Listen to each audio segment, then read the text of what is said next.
Is flagship grade performance finally possible on a mid-range Galaxy smartphone? That was the primary question I wanted answer when I set out to review the Galaxy A57 since its predecessor was the most optimized mid-range Samsung phone at the time. Is the answer is yes, no, or somewhere in between? And what about everything else? Are the rest of the phone's features good enough to justify the biggest price tag Samsung has put on a device in its premium mid-range lineup? Let's find out. When you pick up the A57, what immediately stands out is how light it is. Somehow Samsung has managed to shave almost 20 grams off of the A56, making it the lightest model in the lineup since the Galaxy A52. The Galaxy A53, A54 and A56 weighted between 189 grams and 200 grams, and the Galaxy A55 was a whopping 213 grams. The A57 only 179 grams. Samsung has also made the A57 thinner. The A56 was already 0.8mm thinner than the A55, and Samsung found a further 0.5mm to shade. Making every new phone thinner has been one of Samsung's primary goals over the last couple of years, and it's a goal the company keeps achieving with impressive consistency. When you pick up the A57, what immediately stands out is how light it is. The Galaxy A57 is a joy to use thanks to the slimmer, lighter body. It also feels very premium to the touch thanks to the glass and metal build. It's a shame that the Galaxy has made a design choice that makes the phone look rather cheap. The camera rings on the back, as a colleague of mine pointed out, they look like they have been borrowed from the Galaxy A17. They simply don't belong on a device priced upwards of €500. For some reason, Samsung can't seem to maintain consistency with camera ring design from year to year, and the problem isn't limited to mid-range phones either. The Galaxy Z Fold 6 is a good example. It had cheap-looking camera rings that felt painfully out of place on a device that cost almost $200. The Galaxy A56 didn't have this issue. Its camera rings were recessed into the camera island, and Samsung should have just stuck with that rather than making such an obvious downgrade. The rings take away from what is otherwise a lovely rear panel covered in reflective Gorilla Glass Victus Plus. That said, most people will put their phone in a case, so it only matters so much. What matters more is protection against the elements. And here the A57 brings a meaningful upgrade: IP68 water and dust resistance. Compared to IP67, that means the phone can handle submersion in 1.5 meters of water for 30 minutes rather than just 1 meter. On the display front, the Galaxy A57 doesn't bring any upgrades over the A56. It's vibrant, gets plenty bright, has a 120Hz refresh rate, and offers a good viewing experience whether you are watching videos or browsing the web. The good news, though, is that Samsung has finally done something about the ugly bezels that have plagued previous models in the lineup. They have been reduced on all sides, and while the chin is still the thickest of the four, it's a long overdue step in the right direction. The A57 seems to have carried over the stereo speaker setup from the A56. It sounds good for a mid-range phone, but it doesn't get as loud as I'd like, and bass reproduction leaves something to be desired.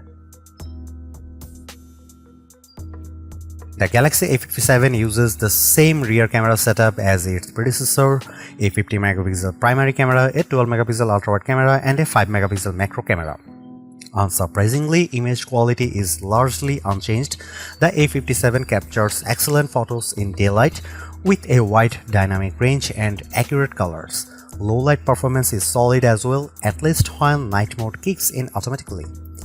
The ultra-wide camera continues to deliver more than usable results in good lighting, though quality drops in low light conditions. The macro camera, meanwhile, still feels unnecessary on a phone at this price point.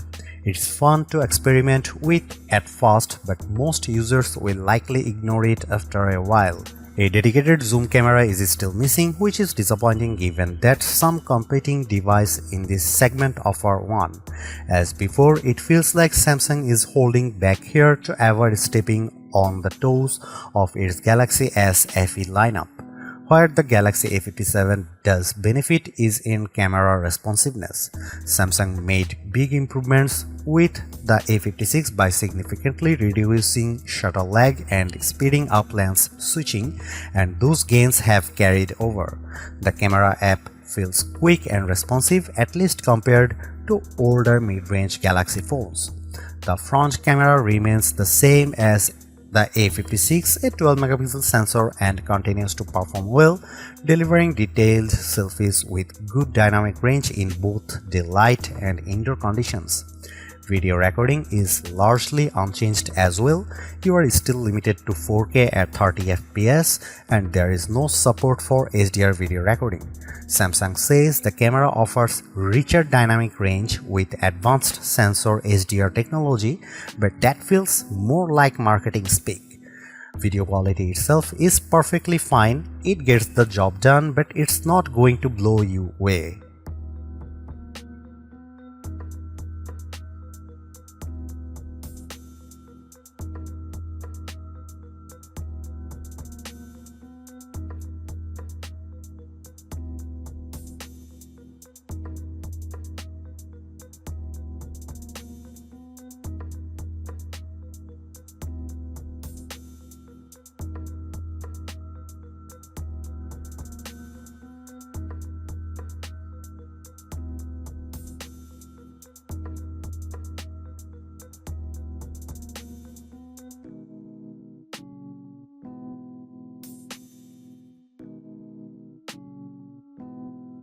With the Galaxy A56, Samsung made major strides toward finally making a mid-range Galaxy phone feel like a flagship in day-to-day use.